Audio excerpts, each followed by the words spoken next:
नमस्कार भक्तों, आप सभी का स्वागत है 700 दिनों के संपूर्ण श्रीमद् भगवद गीता पाठ की दिव्य यात्रा में। हम प्रतिदिन गीता के एक श्लोक के माध्यम से जीवन, मन, रिश्ते और धर्म की गहरी सच्चाइयों को समझ रहे हैं। आज हम सुनेंगे अर्जुन विषाद योग का छठा श्लोक। बोलिए जय श्री कृष्ण। श्लोक 6। युधामन्युश्च विक्रांतः उत्तमो जाश्च वीर्यवान सौभद्रो द्रौपदेयाश्च सर्वैव महारथयः। सरल अर्थ। दुर्योधन आगे कहता है, इस सेना में पराक्रमी युधामन्यु, वीर उत्तमोजा, अभिमन्यु और द्रौपदी के पुत्र जैसे महान योद्धा भी उपस्थित हैं। ये सभी महारथी हैं। भक्तों, दुर्योधन लगातार पांडव सेना के योद्धाओं के नाम गिना रहा है, लेकिन ध्यान देने वाली बात यह है कि अब वो केवल बड़े नामों का ही नहीं, नई पीढ़ी और युवा योद्धाओं का भी उल्लेख कर रहा है। विशेष रूप से अभिमन्यु, एक युवा योद्धा, उम्र कम लेकिन साहस असाधारण। यहाँ गीता हमें एक बहुत गहरी बात सिखाती है। शक्ति केवल अनुभव से नहीं आती, सही संस्कार, सही मार्गदर्शन और सही उद्देश्य भी इंसान को महान बना देते हैं। युवा शक्ति का महत्व। अभिमन्यु अभी बहुत युवा थे, लेकिन उनमें साहस, निष्ठा और धर्म के लिए लड़ने की भावना थी।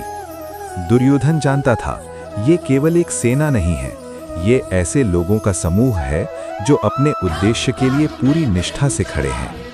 और जब किसी समूह में अनुभवी लोग, युवा ऊर्जा, सही नेतृत्व और धर्म का उद्देश्य सब एक साथ आ जाएं, तो वो शक्ति बहुत बड़ी बन जाती है। मान लीजिए किसी कंपनी में एक प्रोजेक्ट चल रहा है। एक तरफ केवल पुराने एक्सपीरियंस्ड लोग हैं, लेकिन उनमें मोटिवेशन कम हो चुका है। दूसरी तरफ एक छोटी टीम है जिनके पास एक्सपीरियंस कम है, लेकिन सीखने की इच्छा बहुत है, एनर्जी है, यूनिटी है और एक अच्छा मेंटर है। धीरे धीरे वही छोटी टीम बड़े रिजल्ट्स देने लगती है। क्यों? क्योंकि सफलता केवल उम्र या एक्सपीरियंस से नहीं आती, सही माइंडसेट और डेडिकेशन भी उतने ही महत्वपूर्ण है।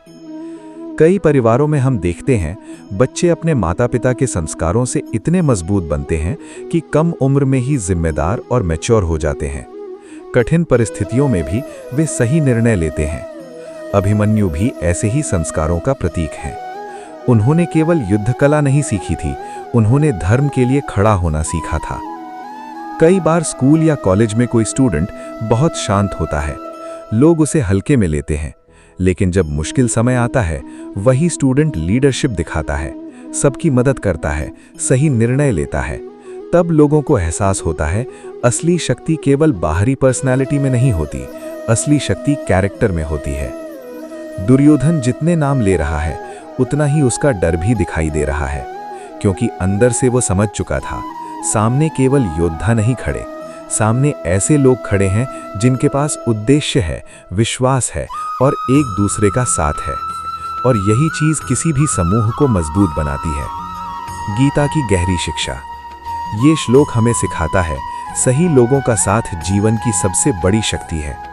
अगर आपके साथ अच्छे संस्कार वाले लोग, पॉजिटिव लोग, सच्चे लोग और सही मार्गदर्शन देने वाले लोग हों, तो कठिन रास्ते भी आसान हो जाते हैं। आज की दुनिया में इसकी जरूरत। आज बहुत लोग केवल इंडिविजुअल सक्सेस पर फोकस करते हैं, लेकिन गीता हमें याद दिलाती है, अकेला व्यक्ति सीमित हो सकता है, लेकिन सही लोगों के साथ जुड़कर इंसान असाधारण बन सकता है। इसलिए जीवन में केवल टैलेंटेड लोगों को मत खोजिए, ऐसे लोगों को खोजिए जिनके अंदर सिंसियरिटी और वैल्यूज हों। आज की जीवन शिक्षा। सही संस्कार, सही संगति और सही उद्देश्य इंसान को उम्र से पहले भी महान बना सकते हैं। भक्तों, गीता धीरे धीरे हमें दिखा रही है कि कुरुक्षेत्र का युद्ध केवल अस्त्रों का नहीं था, ये वैल्यूज, माइंडसेट और धर्म का भी युद्ध था। और इन्हीं परिस्थितियों के बीच श्री कृष्ण अर्जुन को जीवन का अमृत ज्ञान देने वाले हैं। चैनल को सब्सक्राइब करें, वीडियो को लाइक करें, कमेंट में लिखें जय श्री कृष्ण और बताइए, क्या आपने कभी किसी युवा या शांत व्यक्ति के अंदर छिपी असली शक्ति को देखा है? जय श्री कृष्ण। राधे राधे।